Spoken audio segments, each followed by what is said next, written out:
Seguimos en Ágora, @Gandrade80 es mi Twitter, y hoy converso con Javier de la Era a propósito de la historia de la Inquisición. Dices tú, Javier, que las primeras, los gérmenes de la Inquisición surgen en el siglo XII con la cruzada en contra de los cátaros en el sur de Francia. ¿Qué viene después?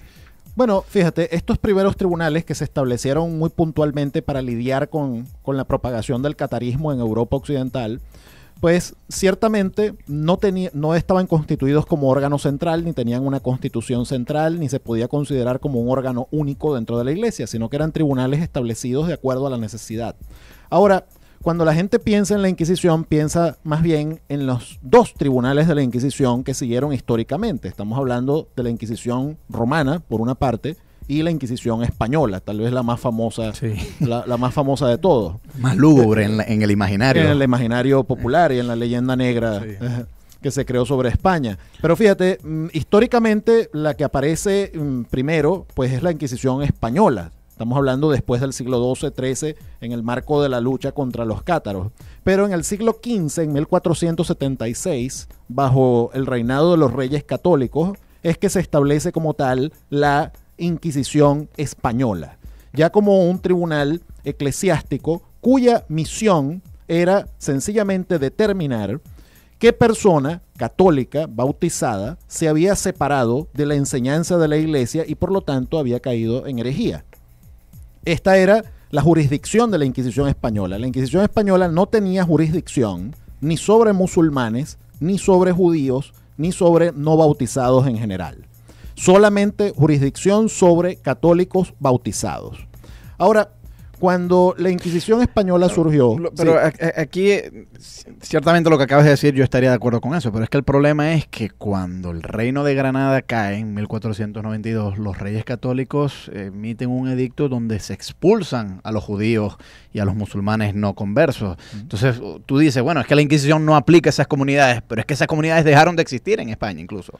Bueno, que quedan los conversos, ¿no? O sea, que los que se convierten al cristianismo. Y sobre los conversos, la Inquisición española sí tenía jurisdicción, una vez que ya habían recibido el bautismo. Claro. Y por ejemplo, la Inquisición española ciertamente procesó a varios conversos, tanto del Islam como del judaísmo, bajo sospecha de ser o judaizantes o islamizantes, vale decir, de no ser sinceros en su conversión, sí, y defender doctrinas contrarias a lo que habían asumido libremente. Es que a la Inquisición española no le interesa tanto las disputas doctrinales de otros grupos cristianos, como por ejemplo los que hubo en la Reforma Protestante o los cátaros unos siglos antes, sino más bien aquellos judíos y musulmanes que se habían convertido al cristianismo, pero que había sospecha de que no eran sinceros y de que de forma escondida seguían practicando los ritos de esas respectivas religiones. La Inquisición española, como te decía, solo tenía jurisdicción sobre bautizados. Si se daba el caso que un bautizado se hacía protestante, pues caía bajo la jurisdicción de la Inquisición española. Y por eso, por ejemplo, la Inquisición española fue el principal, digamos, causal histórico de que España se mantuviera fervientemente católica, por lo menos en grandes niveles, hasta muy entrado el siglo XX. Cosa que no ocurrió, por ejemplo, en el norte de Europa y no ocurrió en otras partes donde la Reforma Protestante sí tuvo mayor éxito. Pero ciertamente los inquisidores españoles no tenían nada que hacer con el que fuera judío que no se hubiera convertido o con el que fuera musulmán que no se hubiera convertido. Solamente tenían jurisdicción sobre los bautizados.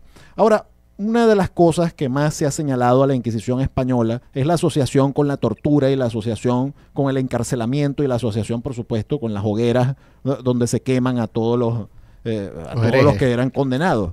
Bueno, fíjate, aquí hay algo interesante. Fue el historiador español de apellido Lorente en el siglo XIX el que hizo popular unas cifras pues realmente astronómicas de víctimas de la Inquisición española. Los contaba en millones o en cientos de miles, si contamos desde 1476 hasta el siglo XVIII, donde tuvo el mayor apogeo. Pero los historiadores modernos pues se han encontrado con que nada de eso tenía sustento en la evidencia. Si tomamos en cuenta los procesos que hizo la Inquisición española entre el siglo XVI y el siglo XVIII, tú encuentras que se procesaron alrededor de 60.000 personas y te encuentras con que menos del 2% hubo recurso a la tortura. Menos del 2%. Y si tomas en cuenta la cifra de personas que llegaron a la ejecución como resultado final del proceso, nuevamente te encuentras con que el 1% de todos los que fueron procesados fueron los que fueron ejecutados. Entonces, obviamente, esto te pone en perspectiva las afirmaciones que se hacen alegremente sobre la crueldad de la Inquisición española. Obviamente no voy a excusar los abusos puntuales que se pudieron haber cometido. Claro, bueno, podemos estar de acuerdo en que la cifra ciertamente ha sido exagerada, pero hay una base que sí es real, o sea, que sí hubo torturados. Sí, y contó aquí, con el aval. Pero fíjate lo interesante de la tortura en el Tribunal de la Inquisición.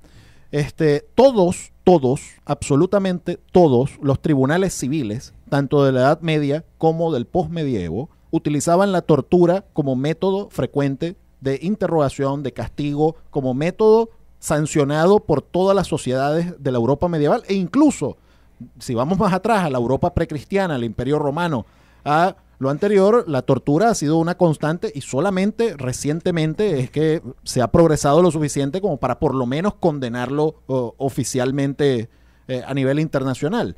Pero históricamente esto es un recurso que siempre ha existido.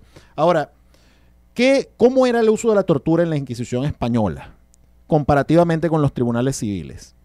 En los tribunales civiles prácticamente no había límite a la tortura. En los tribunales de la Inquisición solamente se podía someter una vez, máximo 2, a la tortura a la persona, al prisionero.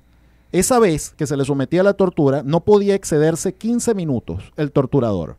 Tenía que haber un médico presente y explícitamente se establecía que no podía perder un miembro ni la vida. Entonces, eso no, sí, obviamente, estamos diciendo que no estamos diciendo que eso excuse, ¿no? Pero no, eso que has dicho es cierto, porque yo lo he corroborado en los libros y tal. Ahora, hay otros métodos muy dolorosos. Pienso en particular en aquel en que cuelgan los brazos desde arriba para dislocar el hombro.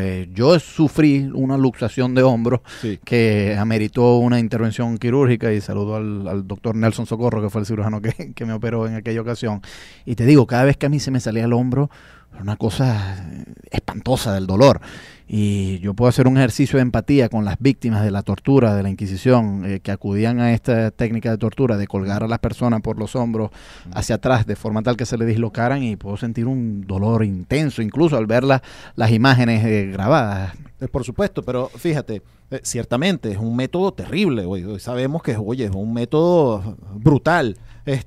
Pero fíjate, te estoy hablando comparativamente con lo que se hacía en la época, y de hecho hay instancias históricas de los príncipes y las autoridades civiles quejándose a los tribunales de la Inquisición de que eran muy blandos con los herejes, de que eran demasiado blandos. Bueno, lo que pasa es que yo creo que estás seleccionando evidencia de forma muy minuciosa, porque podemos estar de acuerdo en que pudo haber habido esta gente, pero también había gente del otro lado que más bien se quejaba de que el uso de la tortura era excesivo. O sea, había quejas de parte y parte. Y si bien tú has estipulado estos comandos jurídicos de que no se podían romper miembros del cuerpo y que tenía que estar un médico presente, etcétera, un asunto muy importante en la historia es tratar de distinguir lo que dice la ley de lo que en realidad ha ocurrido. O sea, en Venezuela nosotros tenemos leyes magníficas y nos han felicitado por tener leyes tan equitativas y todo lo demás, pero estamos claros en que eso no se cumple. Y una denuncia de muchos historiadores es que muchas de estas estipulaciones jurídicas en realidad no tenían el estricto cumplimiento que debieron tener. Bueno, fíjate, hay algo curioso con la Inquisición. Estoy hablando de la española, pero esto también aplica para la romana, de la que no hemos hablado mucho. La romana apareció en 1542, marco del... Más adelante podemos hablar de eso. Sí, cómo no. Pero esto aplica más o menos para los dos grandes tribunales de la Inquisición, el romano y el español. Los jueces, los magistrados de ambos tribunales de la Inquisición, pues están en la historia de las ciencias jurídicas, pues como pioneros en el desarrollo del derecho procesal, de lo que hoy conocemos como derecho procesal. Gracias precisamente a que guardaban un registro de todo lo que ocurría, es que los historiadores hoy pueden estudiar con bastante detalle, con lupa, qué es lo que se cumplía y qué es lo que no. Es una diferencia notable con lo que ocurría alrededor, y de hecho ha sido reconocido por juristas prominentes como todo un avance en la historia de las ciencias jurídicas en Occidente. En eso puedo estar de acuerdo, pero creo que aún así fíjate, hay muchas deficiencias en el debido proceso, y vamos a dejarlas para el segmento que viene, porque muchas de las cosas que se hicieron en el proceso de la Inquisición Aún si pudieron haber sido una mejora respecto a lo que había antes, bajo los estándares jurídicos modernos, realmente ocurren cosas muy lamentables en muchos de estos procesos jurídicos. Me acompaña Javier de la Era. El tema que conversamos hoy es la historia de la Inquisición. @GAndrade80 es mi Twitter. Vamos a escuchar de Gloria Estefan un tema que se llama Hoy y ya regresamos.